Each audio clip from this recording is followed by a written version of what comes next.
I want to address an interesting issue of youth voters, Lewis. I want to put up an image of what the 2008 election would have looked like if we had only been looking at voters who were 18 to 29. And as you can see, if you're watching us on TV, it would have been an absolute rout for Barack Obama, 455 to 57 in electoral votes over McCain.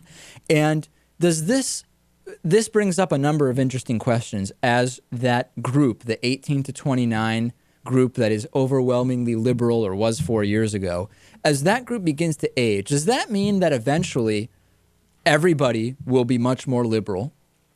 Or does it mean that people simply get more conservative as they age, which is a common stereotype, and we're not going to see big differences in the electorate as the current 18 to 29-year-olds age? What's your sense?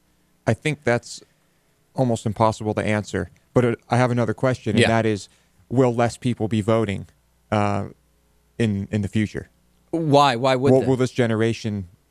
Well, clearly, if everyone who was 18 to 29 was it voted, this is what it would look like. But no. This is if only those who voted that were 18 to 29 were the only ones that counted. Oh, I got you. Here's the thing.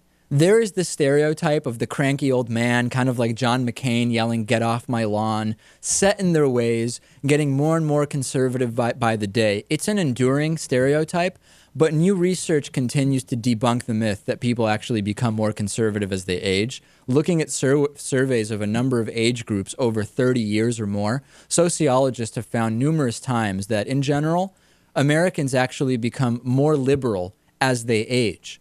All the evidence we have refutes the idea that as people age, their attitudes become more conservative or more rigid, according to Nicholas Danigelis, who's a sociologist at University of Vermont. It's just not true. And this actually makes sense to me. If you grow up with government health care, for example, that becomes part of your baseline. We don't have a crazy discussion about how having that would be socialism and people get pushed to the right. It just doesn't happen.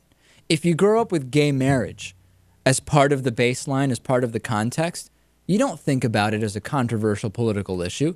It just is, and you move on to more progressive stuff. What could Republicans do?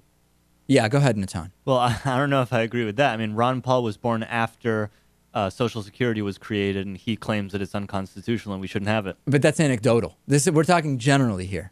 It was just an excuse to criticize Ron Paul. Oh, I see. What could Republicans actually do anything to make young people more interested in voting for them? I don't want to get to it now because we're short on time. But next show, I want to address in more detail what could Republicans do to bring in more young people to their side. We don't even comment, Lewis. I know Lewis. We don't have time. Lewis is chomping at the bit, but we don't have time.